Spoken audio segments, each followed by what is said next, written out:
My name is Omar Sharif. I was formerly involved in gang activity in London, and this is how crime works. I was involved in gangs from 2005 until 2011. I'm grateful that I'm still alive, although I've come very close to losing my life inside of gangs. I've had a bunch of knives put to my neck, stomach. I've been stabbed twice in my right leg. I've had guns put to me.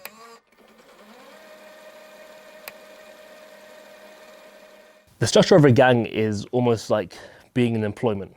Okay, you have the newbies that come involved, you then have management, you then have senior management. I got involved in a gang when I was around 13 years old, actually from selling sweets in school. I was approached one day by someone who said, how would you like to make more money? And initially I knew what he was talking about. I was scared, but when he started mentioning things about, you can be a man, you can provide for help your parents at home. And when you come from a council flat estate and, sometimes things are not easy, that kind of languaging is enough to make you say, well, okay, can I actually do this? When you join at the age that I did, you're considered a younger. A younger is the street soldier. A younger is the person who just gets employed into the gang. As part of the gang initially as a younger, were to hold certain things, were to make deliveries, were to be on call. You're told where to go, what to do, not to look into bags, not to look into boxes. It's just, you're a yes man. And we look up to our elders. So our elders are the people that we aspire to be. The ones that have the money, at the time they had the Gucci belts, the Rolexes, the gold teeth, the nice cars.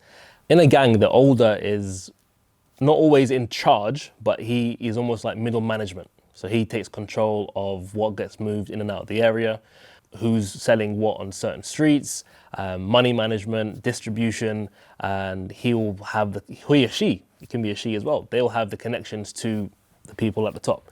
So it's kind of like a chain of command. So they're the ones who normally even groom people into a gang. They're the ones who, when things go a bit sour and people get, hit on, beaten up, sometimes kidnapped, sometimes threatened, it's the elders that they call. But I know from experience that even the elders who we looked up to, they are speaking to people above them.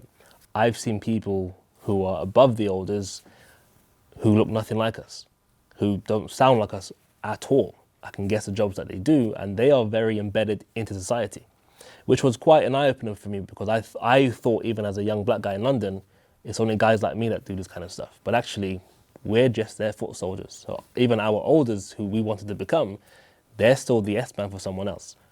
The people who are above our elders in the gang, the highest on the hierarchy, from what I understood, this couple, they were massive on the real estate scene in the UK. They were not involved in themselves in the dirty work, but a lot of the money that went going into their businesses came from the money that a lot of the foot soldiers, the youngers like myself, will be making and passing up the food chain. It's scary to think that when you go to a bank or you're speaking to a lawyer or you're walking into Greater London and you're talking to someone that's quite high up in business, for example, they have interesting habits on the side or hobbies on the side, because I've seen it with my own eyes.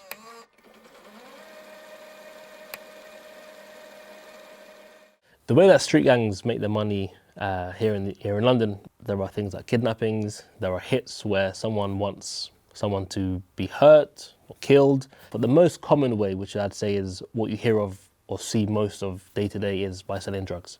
Gangs normally have things called trap houses or bandos. Trap houses are places where drugs will be sold from, where they could be stored, weapons. Gang members will be living there or looking after the place, for example.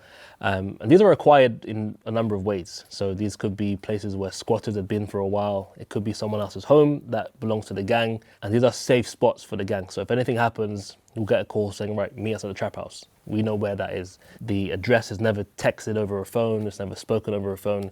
It's always told, verbally, so there's no traces to where it could be. And if they're in the area the gang belongs to, the police immediately will make a connection.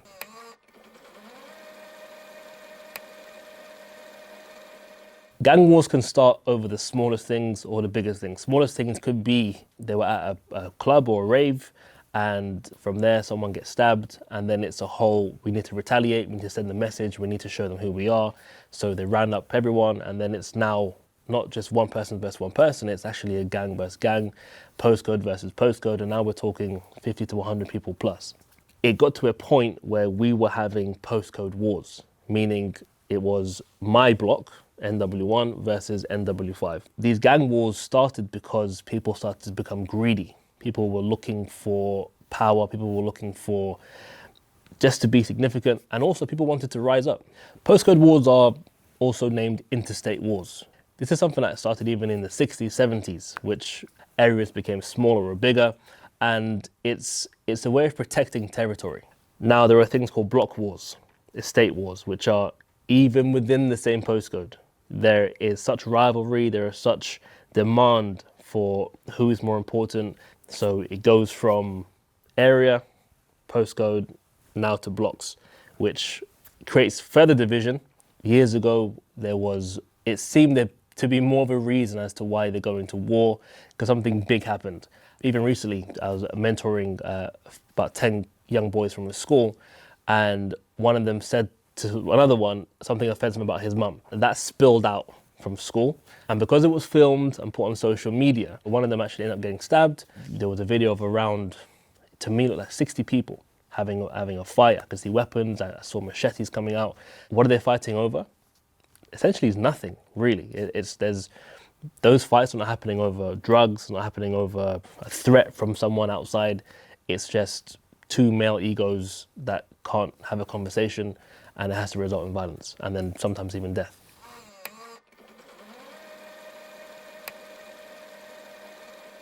Although guns are easy to source, knives are still the bigger problem. We hear more deaths happening from knives than gunshots for sure. Maybe because the laws around knives aren't that regulated, because they say if you carry a knife, you go to prison for 4 years, but then I hear people getting 3, 4, 5 warnings. So people aren't really taking the law seriously. And nowadays, when you hear about someone being stabbed, it's a younger against a younger. Olders don't get involved with stuff like that. And these youngers are not going to be able to get a hold of a gun unless they steal it from someone or steal it from the trap house, for example. For any under 18-year-old to get a knife, it's as easy as going onto Amazon and clicking something for next day delivery, and it gets delivered. It's not regulated. I know even on Snapchat, there are accounts on Snapchat every day where they say, hey, we have 5 machetes, we have 5 army knives with knuckle dusters attached to it. Who wants this? I've seen axes with chains. Why are they making these things? Why are they not asking for proof of ID? Some website might say you must be over 18 to buy this. That has never deterred anyone under 18 to say, okay, I shouldn't do this. They don't know that by making that sale and then delivering it to that house, that young person goes and kills someone here. They're part of that cycle, but they're so far attached from that.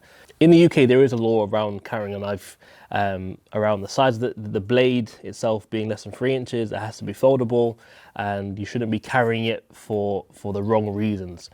I've been stopped and searched before, and sometimes I did have a knife on me, but I did have a foldable knife, and I wasn't in a state of anger. So the guy said to me, actually, if he caught me and I was in a state of anger, then he would have arrested me. And that made me realize, actually, they don't have a correct way of policing this, because I knew so many guys who would carry bigger blades than that, ones that you can't fold. And they'd be walking with those on high streets, for example. I've never heard of someone going to prison for carrying a knife.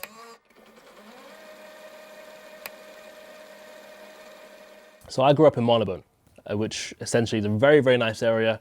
However, there is a division, because there's one side of Marylebone where you have very nice mansions and nice flats with nice cars. That's not where I lived. I lived on the other side. I lived on the other side where it's council flats, it's block towers. Even though it's on our doorstep, we're brought up with a mindset and a belief system that we're not good enough for that. It's easy for anyone to be interested in joining a gang for many reasons. For young people, normally it's to do with money. The other main reason is that belonging. It's having a family, having that brotherhood, a sisterhood. We don't go to private schools, right? We go to just public schools, and that's where it all starts. I didn't run to a gang and say, hey, I want to be in your gang to make money. I tried to go down the proper route. You know, I borrowed some clothes to go to interviews. I applied for 50 jobs when I left school, and no one said yes to me. If society is not allowing me to make money in this way, but there's a lifestyle which could, where do I go? The first thing they do is befriend you, is they welcome you in, so they make you feel a part of a family. The second thing is to spoil you somehow. You know, if they know you need money, they give you some money. If they know you're hungry, you get some food. Then they test you somehow. They may ask you to hold something for them. They may ask you to be somewhere at a certain time. And normally they've set something up to get you robbed on purpose. They set you up in some way to see what you say, because that's them checking in on, ooh, can we trust this person? It's really bad the way they make you trust them and actually love them as a family, but you're just a pawn in a bigger game. In a gang, it's almost like putting together a fantasy football team.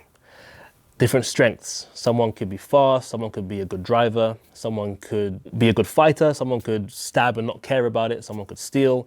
So when they recruit for a gang, I would say there are qualities that they look for. The number one thing they look for is loyalty, but they also look at how can they strengthen the gang? What can that person bring to the table? New gang members are recruited on a geographical basis. So the local recruitment is, I think, the priority for a gang, because they need to have numbers high. They need to have a certain amount of people on road doing certain things, a certain amount of people moving, distributing, managing.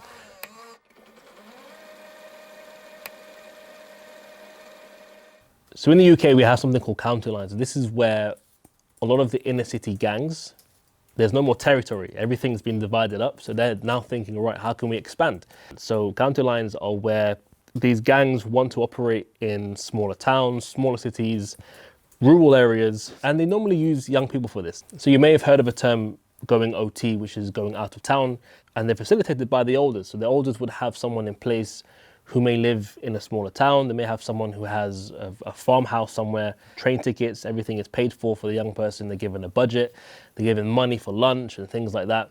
They'll tell them to dress how they dress normally. They'll give them a backpack, say, look, don't open a backpack, here's the address, go here, wait here, or call this number, for example. The whole point of doing that is so that police will say, well, it's a young person, we don't have to search them.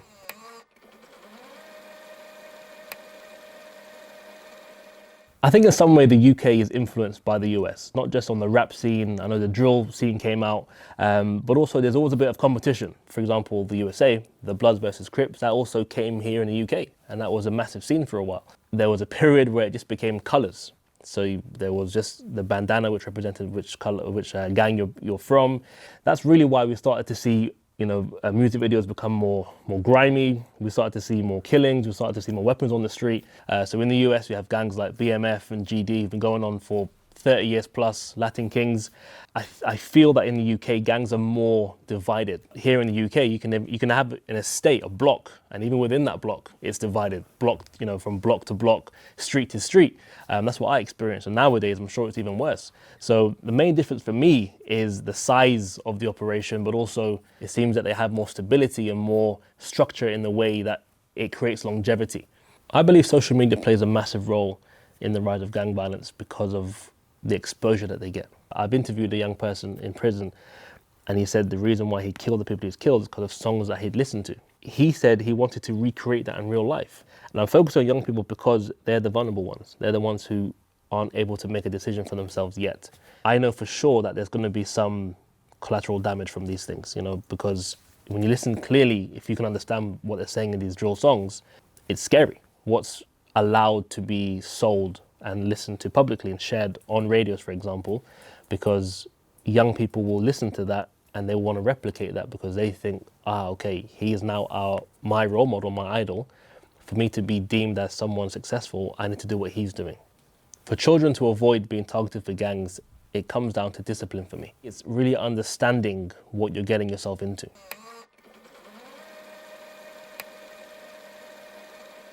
I think the way gangs are policed nowadays, it's difficult because it made me feel so embarrassed, to be stopped and searched in front of my mum, and she cried at home saying, why do they think my son is this kind of person? And I hated seeing her upset. But if I put their hat on, I think, right, well, if we stop and search everyone that looks like the criteria or stereotype, we could find another weapon and take it off the streets. For me, that's the wrong approach, because not everyone who looks a certain way belongs in that stereotype. I think stop and search should be reviewed as a policy, because if you find one young person and he's carrying a knife that's under 3 inches long, that is foldable, they'll take it away, slap on the wrist, have a good day. Next day, he'll go find exactly the same knife from somewhere else, carry it again. Instead of creating or deepening that hate, you should try and create a relationship by doing things like going into schools. I've always said that you need to speak their language. If you want to police them, sit down and talk to them. A brother of a friend of mine, a while back, he was caught on the streets. He didn't have a lot of drugs on him, but he had enough, and he was arrested and went to prison for a short while. If someone said to him, hey, listen, we know what you're doing out here. How about we offer you an opportunity to earn money with us, or we'll find you a job? And you've got to think of it like this. Prison is a business.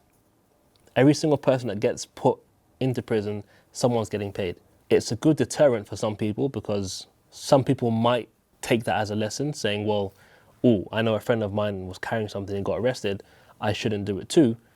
But for the most people, it's not enough. In prison, there's more going on there than on the streets. And this is what we don't hear about on the news. There's people dying in prisons. The gangs are still doing the same thing in prison.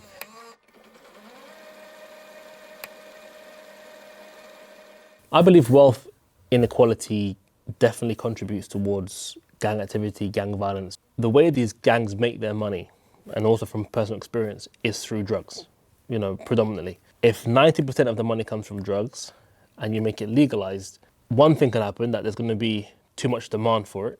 So either the gangs will start fighting even more because now they've got an open market, for example, or it could destabilize them because the second that companies here, pharmaceutical companies, will start getting involved, and they're massive players. That will completely eliminate the gangs. So will they have money to buy weapons? Will they have money to even fund gang wars anymore? It probably wouldn't happen. For many young people who carry knives, one of the reasons, and one of my initial reasons, was because we feel unsafe, or we've heard about people being stabbed and we want to be able to protect ourselves. I don't think there's a quick fix to trying to make a young person feel safe. The way to solve the issue and deter them from it isn't by fear, because that doesn't work. It's by re-educating them on the consequences of these things. And I say giving people an opportunity, showing people more love. These people that are involved in gangs, they did everything they did because they wanted to feel love from people. They didn't get love from home. They didn't get that affection at home. But when they did something, the gang showed them a respect, and that's what drew them in even deeper. One thing I know that's changed over the years, and that would still help other people feel safe in gang-led areas, is the presence of youth centres. And these were places where you could have rival gangs come to the same building, make music together, play pool together, play basketball together, and it was a place of safety. When you have something that you're passionate about and have something that you care about, it removes the amount of time you spend with the gang. It removes the amount of time you spend on the streets. Schools do have a big part to play in gang culture, and it works both ways, because I've seen how if you have a school that's in the middle of 3 areas that are having a war, for example, then you have a big issue, because then you have, just like in prison, you have gang activity happening at school. It will take a community approach to remove or reduce, gang violence and gang activity. But I think it has to be a complete united front from all levels of society.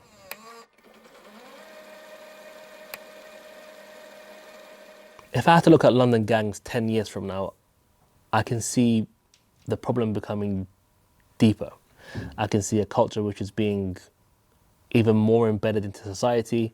I think London gang culture will become almost like a standard for other gangs and other countries. There are young people who don't look at the seriousness of this. They will see it as it's cool. They will see it as it's a thing to be, just like I did when I was young. So yeah, 10 years from now is a scary place, especially as a parent. Trying to get out of a gang is one of the hardest things you can do. I didn't have a choice. It got to a point where I had to go out of the ends. So leaving the area where I was from, I had to move to a different area. And this is because I've seen people die. This is because I got attacked. I'd been stabbed myself. And I just knew in my mind there were 2 directions for me. There was prison, or there was being stabbed or ending up dead. But it was in that moment of darkness where I realized I need to make a bigger decision. I need to make a decision of what I'm going to do with my life.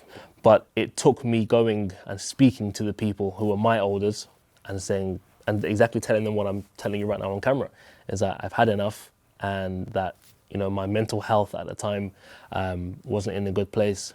I wasn't able to speak to any of them ever again. I wasn't welcomed. I was actually advised to stay out of the area, because I was actually able to get out of the situation. I feel a responsibility to be a voice to other people. Since leaving the gang, my number one priority was to work on myself to become a better person. So right now, I'm a mentor and a coach. As a mentor, I work with young people in schools, prisons, universities, helping them understand their mindset, helping them to make better decisions. And as a peak performance coach, I'm working with individuals to do exactly the same thing, but also to help them understand what drives them as humans. There are definitely aspects of being around the gang activity that I do regret. But right now, what I'm doing with young people, adults, and people at all levels of society, I wouldn't be able to have those conversations if I didn't go through what I've been through.